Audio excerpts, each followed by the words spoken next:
The last Ceann Corla, and I will speak to the Shadow Minister because the real Minister isn't here. The confidence and supply agreement that cements Fianna Fáil, Fine Gael and the Independents together congratulate themselves on giving people an extra fiver in this budget in social welfare. But the reality is that changes in our welfare codes across the board are still resulting in inequalities and injustices. And I want to endorse my colleagues who spoke about the lone parent allowance, the carers allowance and the discrimination against young people. But I want to talk about another injustice that I think has gone really under the radar. I want to highlight the system for contributory pensions and changes that were introduced over recent years, and to point out that these changes, and indeed scrapping the state transitionary pension, has taken a lot more from the pockets of our pensions and the old than it is proposed to rise their pensions by. So if the overall cost to the state is €170 million, the new rates for contributory pensions, which will be €238 at the top if you're under 80, if you're over 80, 248, and for the non-contributory, 227. So an entitlement to a state pension at 65 has been removed for thousands of working people because the state transition pension was abolished. And albeit the argument made earlier on that people should be allowed to work longer if they so wish, this is a forced situation.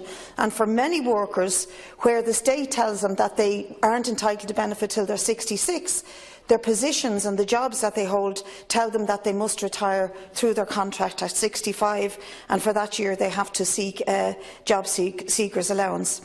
Furthermore, the introduction of the new method of calculating how a retiree can qualify for the maximum contributory pension, and this is complicated, means a reduction in the level of state pension for many newly retired workers, a reduction into what their expectations were. The number of bands that are used to calculate the requirement have expanded to 6. Yearly average contributions changed in such a way as to mean that many will now find that their pensions are reduced from the expectations they had, and more are failing to reach the required yearly average contributions to be entitled to any form of a contributory pension. One band was effectively replaced with 3 new bands, and the justification for this was to reward those with greater yearly contributions, but in fact it has simply punished those with less. And I'll give an example. If before 2012 you had between 20 and 47 average yearly contributions, you got the secondary category of the contributory pension. Now, if your average yearly contribution is 20, you fall into the 4th category, and therefore you're penalised.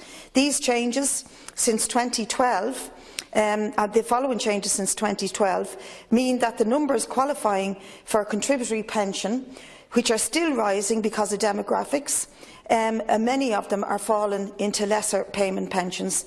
The differences in payment for OAPs who fall foul of this is a lot more than a 5-year week, and that 5-year week that Fianna Fáil, Fine Gael and the Independents are congratulating themselves on, it means they will save €50 million in 2017, rising to €10 million consistently annually because the state transition payment is being abolished, and they will save €137 million. This money is being taken from the pockets of pensioners that affect it. It's truly shocking.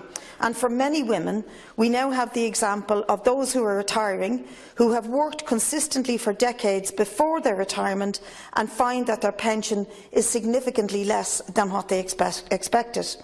Now, this is partially explained by the homemaking rules and by a sort of discrimination against women who raised their family in the years that were removed for the years before 1994.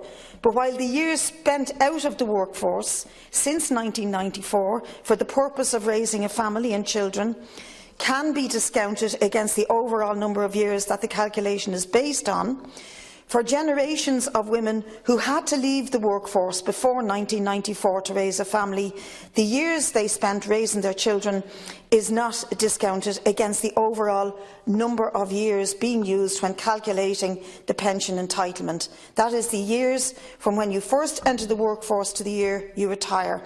And for this cohort of women, it effectively makes it impossible for them to meet the criteria for getting the maximum contributory pension of 48 yearly average contributions, and even to get between 30 and 40 for the next bracket in the system.